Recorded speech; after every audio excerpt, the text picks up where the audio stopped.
अब 11वें अध्याय में अर्जुन बोलता है परमात्मा को, इसको हम प्रार्थना में भी शामिल कर सकते हैं अपनी डेली की, कि हे पुरुषोत्तम, मैं आपके ईश्वरीय स्वरूप के दर्शन करना चाहता हूँ।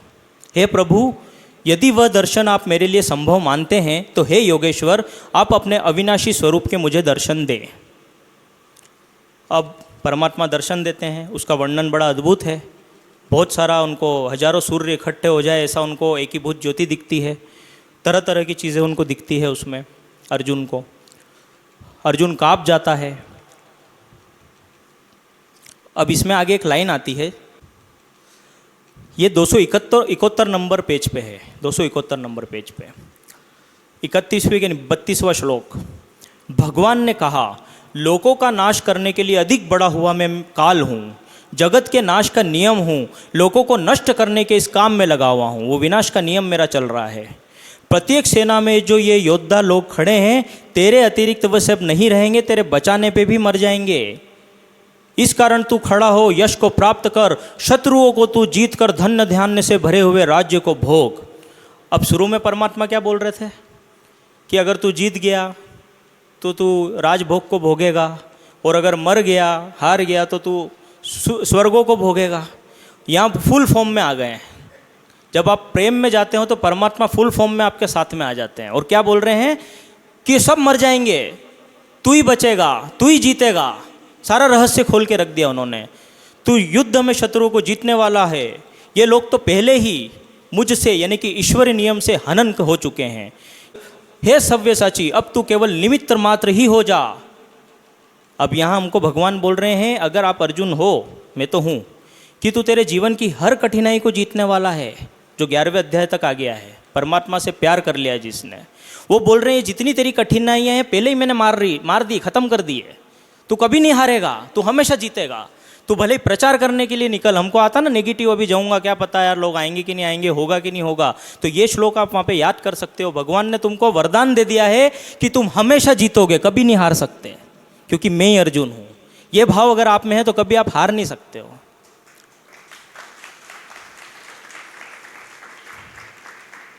ये जितने भी द्रोण हैं, भीष्म है, जयद्रथ है, जितने भी डिस्टर्ब करते हैं, रामशंडम में भी डिस्टर्ब करते हैं ना, बहुत सारे लोग अलग अलग जगह चीज़ें चल रही हो, हम चिंता में आ जाते हैं। तो वो कौन है? द्रोण है, भीष्म है, जयद्रथ है, कर्ण है, अन्य भी योद्धा वीर मैंने हनन कर रखे हैं। उनका जीवन काल समाप्त हो चुका है। उनका तू हनन कर, व्याकुल ना हो, संग्राम में तू शत्रुओं को जीतने वाला है।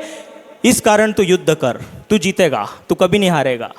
ये हमको निश्चय कर लेना चाहिए। परमात्मा ने ये हमको बता दिया है, इसलिए हमको रामशंडम के विषय में भी चिंता करने की जरूरत नहीं है, क्योंकि भगवान ने बोल दिया इस युद्ध में तू जीत, तू चिंता नहीं मत कर, बिल्कुल चिंता मत कर। तो 11वें अध्याय की यही महिमा है कि जब परमात्मा अपने फुल फॉर्म में आ जाते हैं और जब आप प्रेम में परमात्मा को पुकारते हो तो परमात्मा अपने नियम कानून सब भूल जाते हैं, कुछ याद नहीं रहता उनको। फिर वो भूल जाते हैं कि मैं इसको समबुद्धि सिखा रहा था। पहले तो यही सिखा रहे थे ना, समबुद्धि से रहना, समबुद्धि से रहना, यही सिखा रहे थे। जीत हार में सम रहना। आप क्या कह रहे, जीत रहा है तू, तो रहस्य ही खोल दिया उन्होंने। तो ये 11वें अध्याय का महत्व है कि जब आप जैसे जैसे परमात्मा के प्रेम में बढ़ते जाते हो वैसे वैसे ये नियम, कायदे, कानून ये सब ज्ञान योगियों के लिए हैं। जो ज्ञान में घोटे लगा रहे हैं उनके लिए हैं। समबुद्धि में रहना, राग द्वेष से रही। जो परमात्मा के प्रेम में पागल है उसको कोई फर्क ही नहीं पड़ता, कोई चिंता नहीं करता वो किसी भी चीज़ की, वो हमेशा जीतता है क्योंकि परमात्मा उसके साथ है। परमात्मा उसको यंत्र बनाते हैं। फिर अर्जुन आगे बोलता है, ऐसा हमसे भी बहुत सी बार हो जाता है। 247 नंबर श्लोक में अर्जुन बोलता है, क्योंकि अर्जुन ने महिमा देख ली भगवान की, तो अर्जुन कहता है कि आपकी इस महिमा को ना जानते हुए मैंने प्रमादवश अथवा प्रेम से सखा मानकर आग्रह पूर्वक जो कहा, हे कृष्ण, हे यादव, हे मित्र, और जो कुछ हंसने के, खेलने के समय, घूमने में, सोते समय, भोजन काल में, अकेले में अथवा जन समुदाय के सामने मैंने आपकी अवज्ञा की। हम भी करते हैं ना, प्यार तो बहुत करते हैं पर हम पीठ दिखा देते हैं। अभी हमको काम आ जाता है ना तो हम रामशंडम की सब चीज़ों को भूल जाते हैं, हमको सत्संग भी याद नहीं रहता है और हम पीठ दिखा देते हैं। उसकी महिमा को नहीं जान रहे हैं कि हमारे जीवन में जो कुछ घटित हो रहा है वो उसकी कृपा से हो रहा है, भूल जाते हैं हम लोग। तो अर्जुन भी ऐसे ही बोल रहा है कि मैं आपकी अवज्ञा कर देता हूँ, तेरा अपमान कर देता हूँ। पूर्णिमा के जाप चल रहे हैं रात में और हम घर पे सोए हैं, इच्छा नहीं हो रही आज जाप करने की, आज नहीं आना है, तो ये अवज्ञा, ये अपमान। उसने इतनी बड़ी व्यवस्था हमको दी है, ये राम शरणम बना के दी, किसके लिए दिया है? हमारे लिए दिया है कि डलहौजी पे जाने, अब स्वामी जी महाराज जी डलहौजी चले गए थे भक्ति करने के लिए। हम लोगों को इतनी सुविधा दी है, एसी लगा के दिए हैं जाप कक्ष में, कि बेटा एसी में बैठ के चाय पीता हुआ, बिस्किट खाता हुआ तो राम नाम के जाप कर ले। इतनी व्यवस्था हमको दी है, उसके बाद भी हम क्या करते हैं? आज नहीं हवाएगा यार, आज नहीं हवाएगा, पूर्णिमा पे नहीं जाते हम लोग। तो ये अवज्ञा है, ये अपमान है परमात्मा का। फिर भी वो अर्जुन बोल रहा है, आज हम भी उसकी क्षमा करवा लेते हैं हाथों हाथी, क्योंकि अर्जुन हम ही हैं। तो फिर से अपन बोलते हैं कि आपकी इस महिमा को न जानते हुए मैंने प्रमादवश अथवा प्रेम से सखा मानकर आग्रहपूर्वक जो कहा, हे कृष्ण, हे यादव, हे मित्र, और जो कुछ हंसने के, खेलने के समय, घूमने में, सोते समय, भोजन काल में, अकेले में अथवा जन समुदाय के सामने मैंने आपकी अवज्ञा की। मैं पूर्णिमा जाप करने नहीं आया, मैं सत्संग में नहीं आया, जब जब मैंने आपकी अवज्ञा करी वह आप अपार पुरुष से मैं क्षमा करवाता हूँ। तो हम सबको इस चीज़ के लिए क्षमा मांगनी चाहिए, क्योंकि इतनी व्यवस्थाएं, इतना सब कुछ, ऐसा लगता है कि सारी सृष्टि की सारी कृपा हम पे ही कर दी है, छोड़ा ही नहीं है कुछ। और क्या मांगेंगे हम? इससे ज़्यादा क्या चाहिए हम लोगों को? सब कुछ दे दिया, इतने अच्छे गुरुजन, इतनी अच्छी भगवत गीता, सब कुछ। आप जंगम स्थावर जगत के पिता हैं, उसके पूज्य हैं और सर्वश्रेष्ठ गुरु हैं। आपके समान ही कोई नहीं है, तो अधिक कोई कैसे हो सकता है? तो ये हमने क्षमा मांग ली और हमको आज उनकी महिमा का पता चला। अब आगे हमको इस चीज़ों का ध्यान रखना है। अब आगे भगवान फरमा रहे हैं अर्जुन को कि हे कुरुओं में उत्तम वीर, इस मेरी महिमा को जो तूने जाना है, इस मेरे स्वरूप को जो तूने देखा है, तेरे से भिन्न किसी अन्य से, न वेदाध्ययन से, कितने भी वेद के अध्ययन कर ले, न यज्ञ से, न शास्त्र पाठ से, न दानों से, न क्रियाओं से।